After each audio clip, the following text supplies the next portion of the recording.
श्रीमद्भागवतम स्कंद प्रथम अध्याय 12 पर सम्राट परीक्षितનો जन्म श्लोक संख्या 20 शब्दार्थ अनुवाद भावार्थ श्री श्रीमद एसी भक्ति वेदांत स्वामी श्री प्रभुपाद द्वारा एष दाता शरण्यश्च यथा यौषी नरशिभिः यशोवीतनिता स्वानां दौष्यन्तिरिव यज्वनां।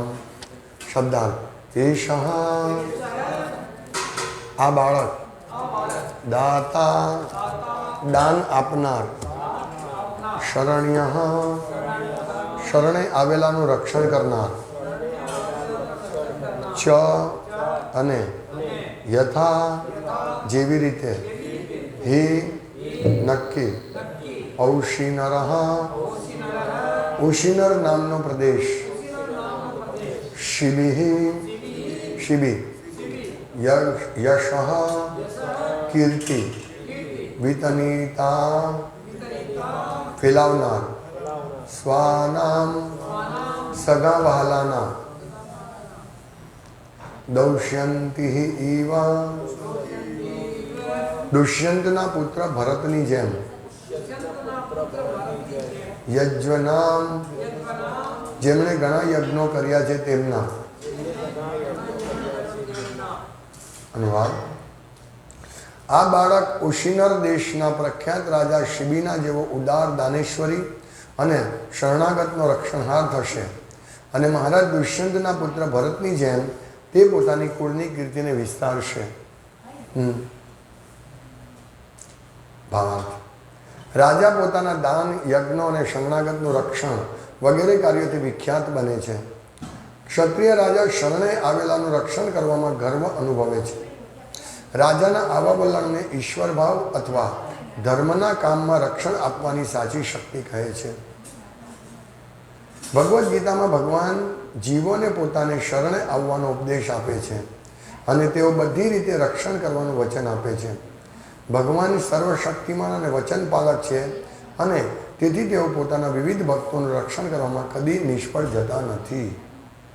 રાજા ભગવાનનો પ્રતિનિધિ હોવાથી તેણે શરણે આવેલાનું કોઈ પણ ભોગે રક્ષણ કરવાનું વલણ રાખવું જોઈએ।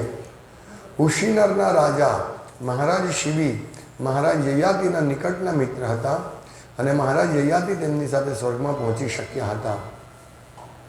મહારાજ શિબીને જ્યાં મૃત્યુ પછી જવાનું હતું તે સ્વર્ગની જાણ તેમને હતી અને આ સ્વર્ગનું વર્ણન મહાભારતમાં આપેલું છે। મહારાજ શિબી એવા દાનવીર હતા કે પોતાને સ્વર્ગમાં મળેલું સ્થાન પણ યયાતિને આપી દેવાની ઈચ્છા રાખતા હતા, પણ યયાતિએ તેનો સ્વીકાર કર્યો નહીં। યયાતિ મહર્ષિ અષ્ટક અને બીજાઓ સાથે સ્વર્ગમાં ગયા હતા।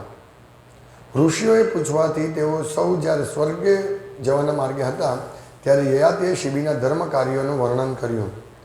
તેઓ યમરાજની સભાના સભ્ય બન્યા છે। યમરાજ તેમના આરાધ્ય દેવતા છે।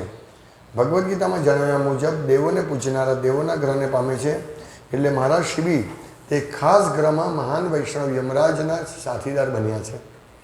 તેઓ જ્યારે પૃથ્વી પર હતા ત્યારે તેઓ શરણાગતના રક્ષણહાર અને દાનવીર તરીકે ઘણા જાણીતા થયા હતા। સ્વર્ગના રાજા ઇન્દ્રે એક વખત શિકારી ગરુડ પક્ષીનું અને અગ્નિદેવે કબૂતરનું રૂપ લીધું। ગરુડ કબૂતરની પાછળ પડ્યું એટલે કબૂતરે શિબી રાજાના ખોળામાં આશ્રય લીધો। ગરુડે શિબી રાજા પાસેથી કબૂતર પાછું માંગ્યું। રાજાએ તેને બદલામાં બીજું માંસ આપવા માટે તૈયાર હતા। કબૂતરને મારી ન નાખવા ગરુડને વિનંતી કરી। ગરુડે આ વિનંતીનો અસ્વીકાર કર્યો, પણ પછી એમ નક્કી થયું કે ગરુડ કબૂતરના વજન જેટલું રાજાના શરીરમાંથી કાપી આપેલું માંસ લેવા માટે તૈયાર થશે। રાજાએ પોતાના શરીરમાંથી માંસ કાપીને ત્રાજવામાં કબૂતરની સામેના પલ્લામાં મૂકવા માંડ્યું, પણ દેવી કબૂતરનું પલ્લું નીચું ને નીચું જ રહેતું હતું। પછી રાજાએ કબૂતરની તુલા કરવા માટે પોતાનું આખું શરીર પલ્લામાં મૂક્યું, તેથી દેવતાઓ તેમની પર પ્રસન્ન થયા। ઇન્દ્ર રાજા અને અગ્નિદેવ મૂળ સ્વરૂપે પ્રગટ થયા અને રાજાને તેમના આશીર્વાદ આપ્યા।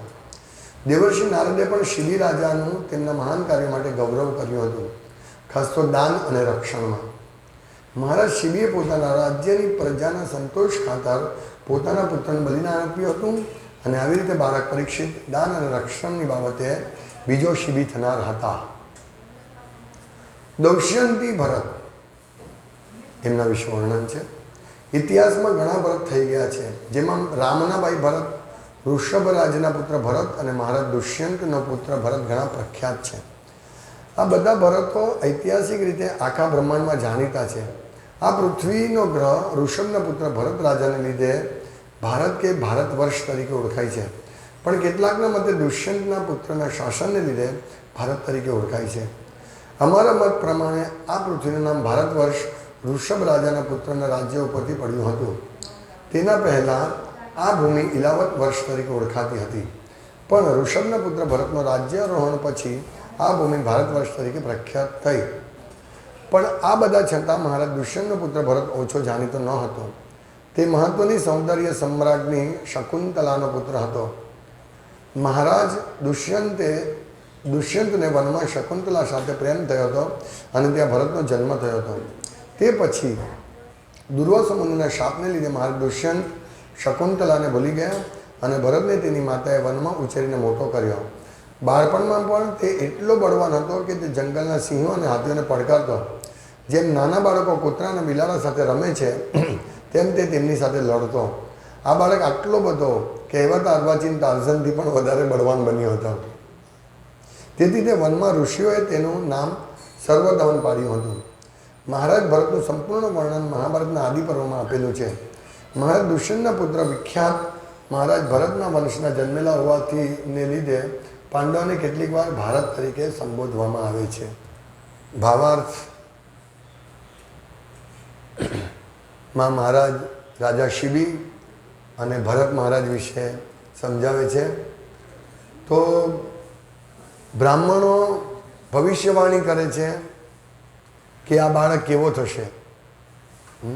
તે સમયે બ્રાહ્મણો વિદ્વાન હતા, એ જાણી શકતા હતા ગ્રહોના પ્રભાવની અસર વ્યક્તિના ભવિષ્ય પર કેવી રીતે પડશે. તેમણે કહ્યું કે મહારાજ પરીક્ષિત શિબીના જેવો દાનવીર અને શરણે આવેલાનું રક્ષણ કરશે. અને આપણે જોઈશું કે કલીને મારવા ભગવાન તૈયાર થયા, અરે પરીક્ષિત મહારાજ તૈયાર થયા, પણ કલીએ બુદ્ધિ શું વાપરી? એ રાજાના શરણ, પરીક્ષિત મહારાજના શરણ ચાલ્યા ગયા. એટલે પરીક્ષિત મહારાજે એને રક્ષણ આપ્યું, એને માર્યા નહીં. તો અહીંયા ભવિષ્યવાણી કરવામાં આવી છે કે મહારાજ શિબી જેવા દાનવીર અને શરણે આવેલું રક્ષણ કરશે.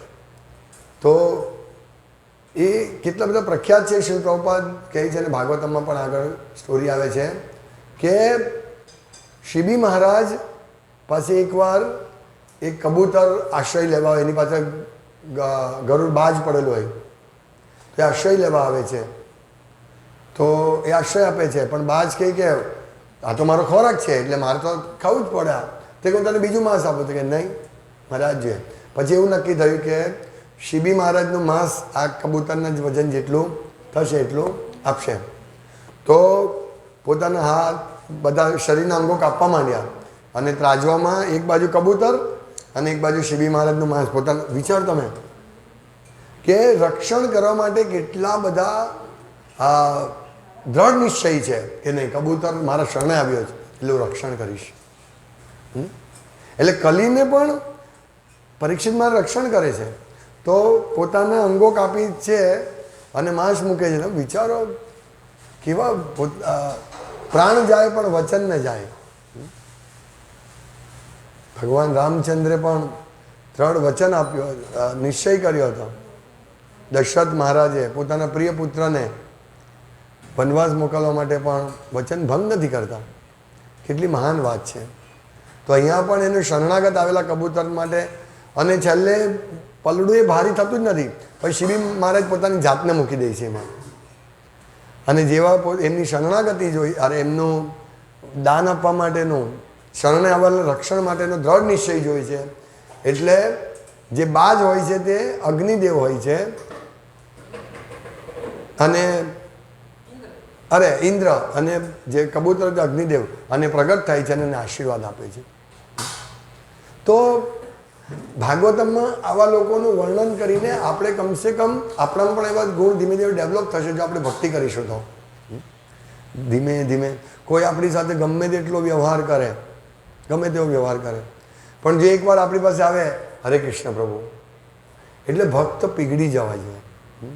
ઓકે, મારી પાસે આવે ને ચાલ આવવું જોઈએ. આ બધા ગુણ આપણે ડેવલપ થશે ધીમે ધીમે ધીમે. યસ્યાસ્તિ ભક્તિર ભગવતી કિંચના સર્વે ગુણે સત્રે સમાસતે સુરા. જે ભગવાનના ભક્ત છે એમાં ધીમે ધીમે બધા ગુણો ડેવલપ થશે. અને શિબી મહારાજને તો સ્વર્ગમાં જવાના એમને એટલા બધા પુણ્ય તો અહીંયા કહે છે કે ઉશીનરના રાજા મહારાજ શિબી ને મહારાજ યયાતિના નિકટના મિત્ર હતા ને, મહારાજ યયાતિ તેમની સાથે સ્વર્ગમાં પહોંચી શક્યા હતા. મહારાજ શિબીને જે મૃત્યુ પછી જવાનું હતું તે સ્વર્ગની જાણ તેમને હતી અને આ સ્વર્ગનું વર્ણન મહાભારતમાં આપેલું છે. પણ મહારાજ શિબી એવા દાનવીર હતા કે પોતાને સ્વર્ગમાં મળેલું સ્થાન પણ યયાતિને આપી દેવાની ઈચ્છા રાખતા હતા. તમે જુઓ, દાનવીરતા. સ્વર્ગમાં જવાનું કોણ છોડે? કોણ છોડે? કાશ્મીર, હવે તો કાશ્મીરની કુલુ મનાલી, કુલુ મનાલીની ટિકિટ છે આપણી પાસે, પેકેજ 18,000નું. 18,000નું, લાખ રૂપિયાનું. 18,000નું કોણ લઈ જાય? લાખ રૂપિયાનું પેકેજ છે કુલુ મનાલી જવાનું. અને કોઈ કહે પ્રભુ મને આપશો, આપણે આપીશું, ચાલ ફૂટ.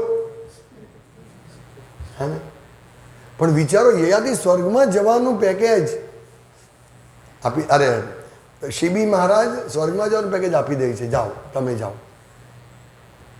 આ દાનવીરતા. કળિયુગના આપણે કેટલા અભાગા જીવો છે, કેટલા અભાગા જીવો છે. હા, આપણે આપણી પાસે એક્સેસ હોય તો પણ દાન નથી કરતા. આપણી પાસે 5 લાખનું બેંક બેલેન્સ હશે તો પણ 5,000 દાન આપતા આપણે ચિંતા વિચારીએ છીએ. અને જો આપણે કાર ખરીદી હોય, બંગલો ખરીદી, તો એમાં આપણે 25,000 વ્યાજ ભરીશું, હપ્તો ભરીશું, પણ 2,500 રૂપિયા એમાં નહીં આપીશું. આપણે આપણા ઘર માટે, આપણે આપણા મેરેજમાં, છોકરાઓનો મેરેજ ને બધા પ્રસંગમાં આપણે હજારો રૂપિયા ખર્ચીશું. જોવા જેવું છે શિબી મહારાજ. અને આ તો ભૌતિક કાર્ય હતું. શિબી મહારાજે તો ભૌતિક કાર્ય કર્યું. આપણે તો ભગવાનને આપવાનું છે, જેનું છે એને આપવાનું છે દાન. તો આપણે હાથ બંધાયેલા રહીએ, હાથ બંધાયેલા રાખીએ. એટલે ભાગવતમ નિત્ય સેવા કરવી જોઈએ ભાગવતમની, કે જેથી ખબર પડે કે મહાન રાજાઓ જુઓ, કોઈ અહીંયા રહેવાનું નથી, આપણે કોઈ નથી રહેવાનું અહીંયા. તો શા માટે આપણે શરીરનો ઉપયોગ ભગવાનની સેવા માટે નહીં કરીએ? કોઈ આપણને એમ તો નથી કહેતું ભાઈ તમારા આંગળા કાપીને આપો, તમારા શરીરમાં જેટલું માંસ છે એટલું આપો. કદી નહીં. આપણે લોકોના ગળા કાપી નાખશું, આપણને કંઈ થવું નહીં છે. પણ એ શિબી મહારાજમાંથી તો એટલું તો શીખીએ આપણે. હે ને? આપણે આઉટ ઓફ ધ વે કલિયુગના આપણે જીવો છે એટલે મોટે ભાગે રજોગુણ અને તમો ગુણમાં હોઈએ. એટલે શરીર સાથે આપણી એટલી બધી આસક્તિ હોય તો એ આસક્તિ મૃત્યુના અંત પહેલાં નીકળી જાય તો સારું. અને આપણને ખબર નથી કે મૃત્યુ ક્યારે થશે. એટલે આ રીતે આપણે ભાગવતમ સાંભળીને એટલીસ્ટ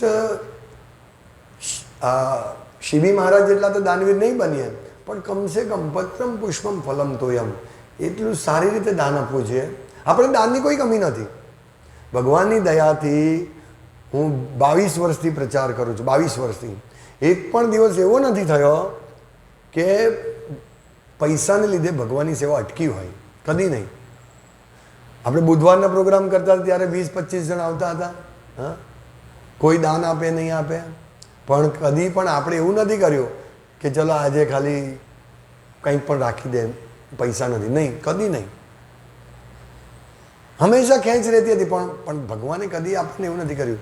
એટલે દાનની જરૂર નથી. સૌથી પહેલાં સમજવાનું આપણે કે આપણા પૈસાની કોઈ જરૂર નથી. કોઈ 10,000 આપશે, 20,000 આપશે, 50,000 આપશે, 15 દિવસમાં પતી જશે. હા, ત્યારે તો આપણો ખર્ચો કાંઈ નહોતો. જ્યારે મેં શરૂઆત કરી આપણે બુધવારે ધોબી શેરીમાં, આપ આતે થે ધોબી શેરી में आते थे? अच्छा, तब से आप आते हैं. कुछ ज़्यादा खर्चा नहीं था. और हाँ, હા, ઘરેથી પ્રસાદ બનાવી લાવતા અને બહુ ખર્ચો નહોતો, કાંઈ બહુ ખાસ ખર્ચો નહોતો. તો પણ ત્યારથી પછી ધીમે ધીમે અહીંયા જીવન ભારતી સ્કૂલમાં ત્યાં ખર્ચો થોડો વધારે હતો, મહિનાના 20,000 જેવો ખર્ચો હતો. અહીંયા મહિનાનો ₹1,00,000 ખર્ચો.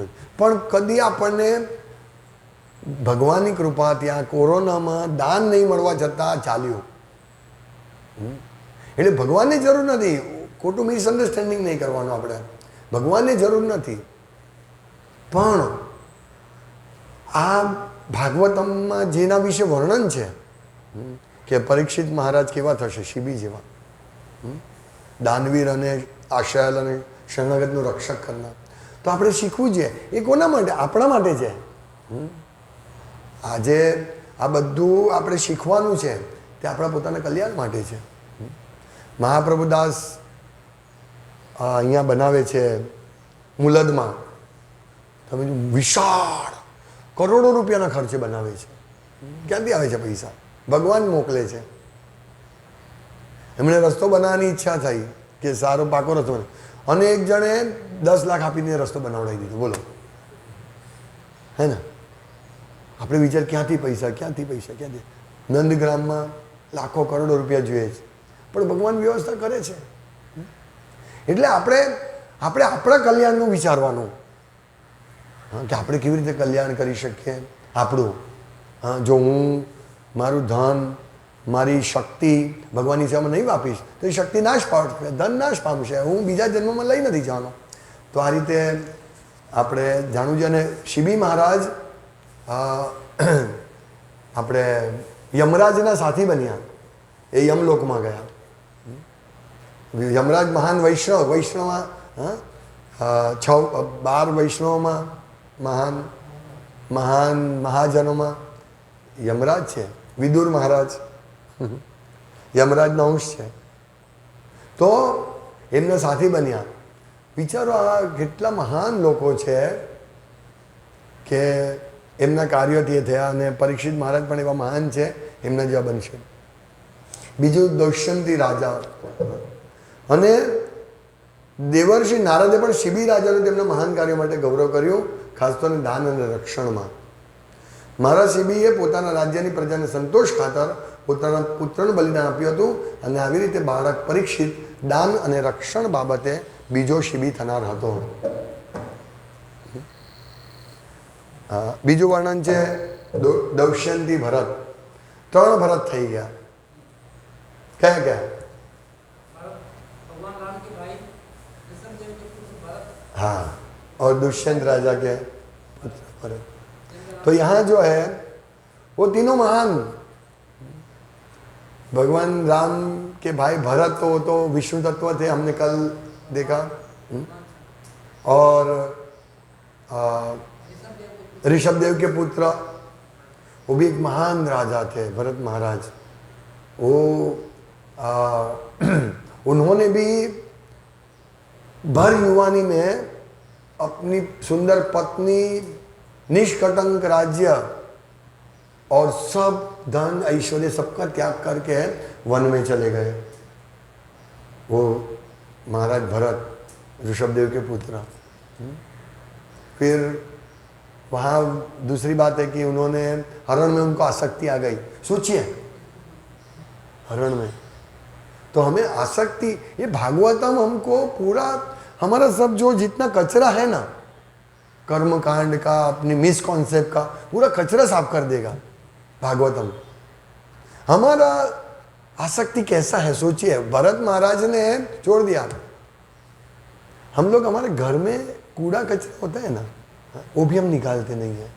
ऐसा अब ये कपड़ा है मेरा, तो बहन दो ना, दूसरी बार देखेंगे, दूसरी बार. हमको निकालने का मन नहीं होता है. अभी यहाँ तो भरत महाराज ने क्या त्याग कर दिया सोचिए. हमें टूटा हुआ खिलौना होगा तो रखो, कभी काम आएगा, कभी काम नहीं आएगा जीवन में. लेकिन कैसे है हमारी ये है. इसलिए यहाँ ये सब जो कचरा है ना, सब निकाल देने का. इतना आसक्ति हम लोगों को भी सेंटर में. रखो, काम आएगा. कुछ काम नहीं आएगा. घर में मैं बार बार बताता हूँ, मेरा पहले छोटा घर था, तो उसमें जो सामान था वो इतना सामान नहीं था। अभी मेरा घर में इतना सामान है कि वो निकालने में भी दम निकल जाएगा। अभी निकालेंगे तो क्या? कहने का तात्पर्य हमारे घर में इतना सामान रहता है, वो भी हम उसको आसक्ति है, सब चीज में आसक्ति है। एक कपड़े में भी, वो जो पोछा मारने का कपड़ा उसमें भी आसक्ति है। मैंने अभी इधर से एक पोछा फेंक दिया था, रहता है यहाँ। वो देखो कितना हमारा लंगर लटका है, सब ये डेकोरेशन है, ध्वजा, पोछे की ध्वजा। यहाँ नहीं, नीचे लगाना चाहिए विलास, ये सब ध्वजा नीचे लगाओ। यहाँ जितना पोछा चाहिए उतना रखो, बाकी सब ध्वजा नीचे लगा दो। तो आसक्ति, जब तक सोचिए हमारी इतना आसक्ति है हमारे पैसे में, धन में, कपड़े में, घर में, फर्नीचर में, ना सके। मैंने बताया था कि जब भक्ति में जुड़े, धीरे धीरे हम दीक्षा मिलने वाली थी, तो हमने सोचा अभी टीवी घर से निकाल दे।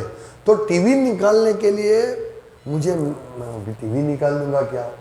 देखो आसक्ति कैसी है, टीवी निकाल दूंगा। फिर कोई आ गया, सोचे आपके घर में टीवी भी नहीं है, ऐसा आसक्ति होता है हमको। पर एक बार अगर निकाल दिया हमने, फिर कभी याद नहीं आएगा वो।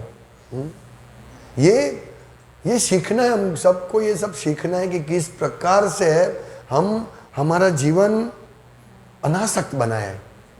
और कृष्ण सेवा के लिए जो भी है, कृष्ण के सेवा के लिए जो भी चीज है उसको हम ग्रहण करना चाहिए, उसमें आसक्ति होनी चाहिए हमें।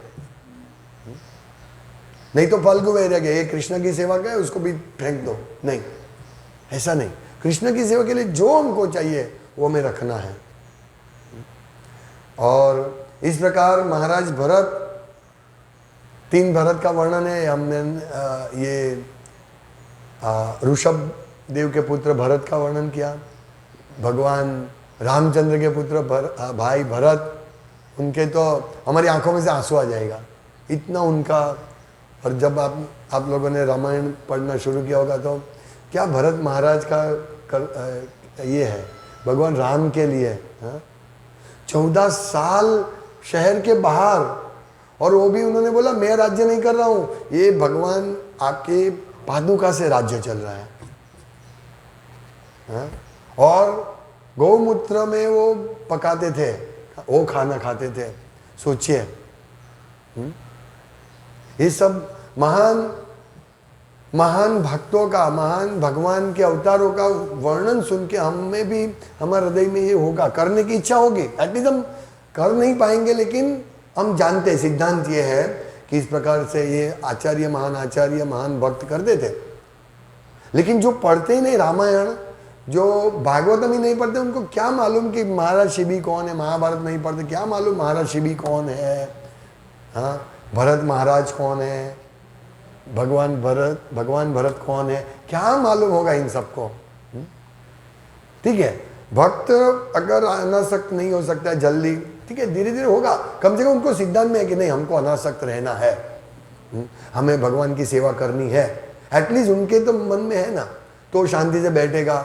धीरे धीरे धीरे, हाँ, आदो श्रद्धा तो साधु संग तो अनर्थ निवृत्ति स्यात्, अतो भजन क्रिया तो अनर्थ निवृत्ति स्यात्।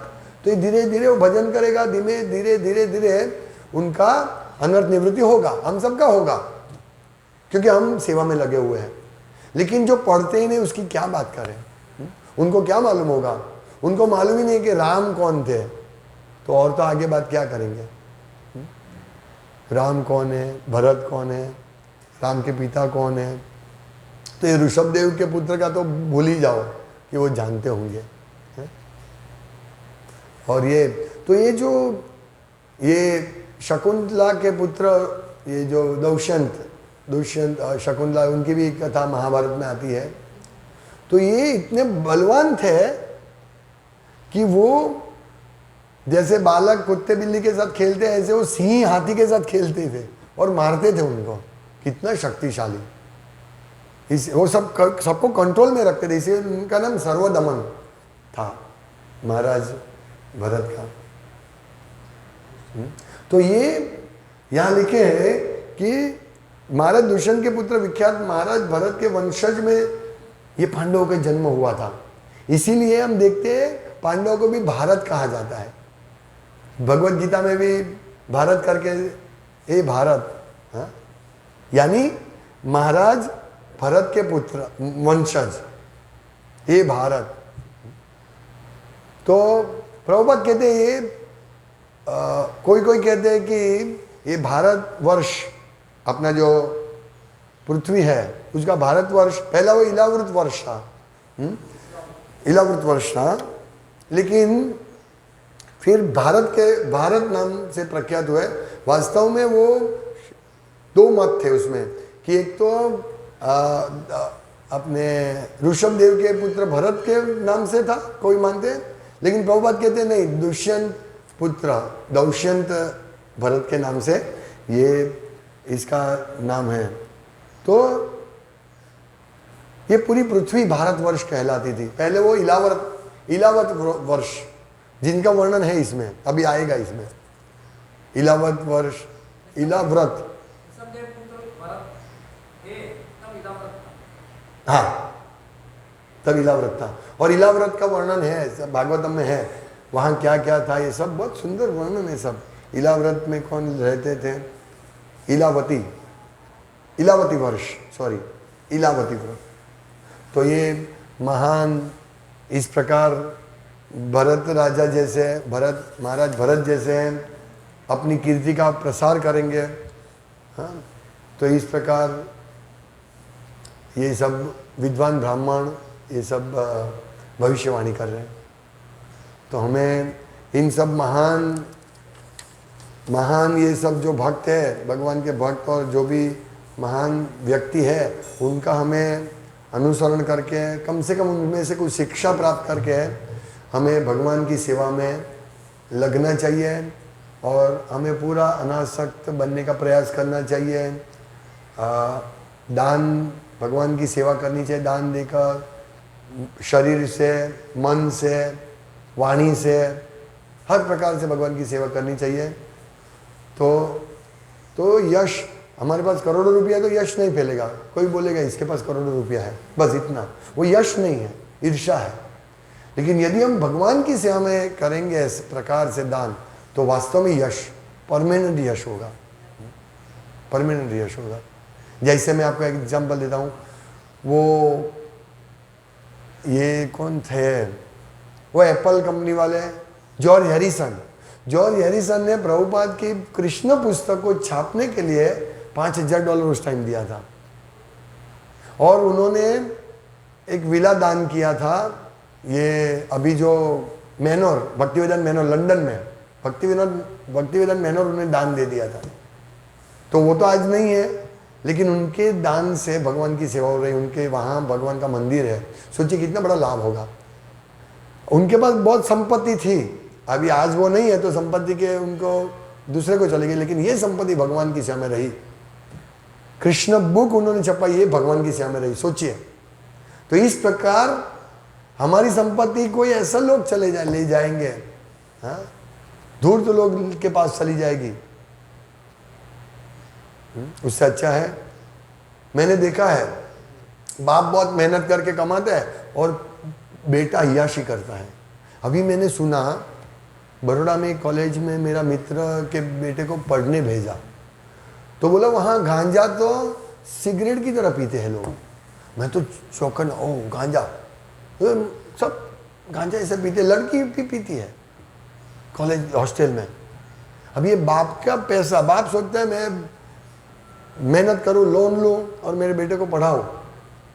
अभी अपयश, बेटा भी बिगड़ जाएगा। और अभी हम देखते हैं करोड़पति लोगों के बेटे को देखो, पुत्रों को देखो, हाँ, सब ये सब जो पकड़े जाते हैं ना, वो सब फिर दब जाता है केस। पर ये ज़्यादातर पैसे धनवान के बेटे का ऐसे है, क्योंकि उनको कुछ करना होता नहीं है, भक्ति तो करते नहीं है, काम भी करते नहीं है, तो क्या करेगा, चलो 4 रस गांजा फूके, ऐसे होता है।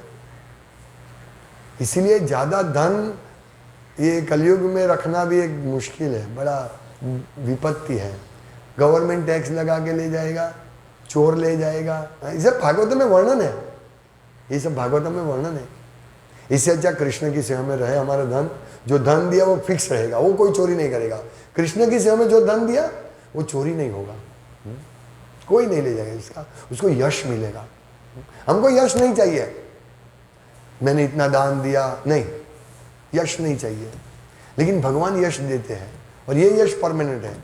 कभी दान भी दे तो हमें ऐसा नहीं सबको दे देखो मैंने 50,000 का दान दिया, ऐसा नहीं, चुपचाप दान दे देगा, ऐसा वो भी है। हरे कृष्णा। श्रीमद् भागवतम की जय।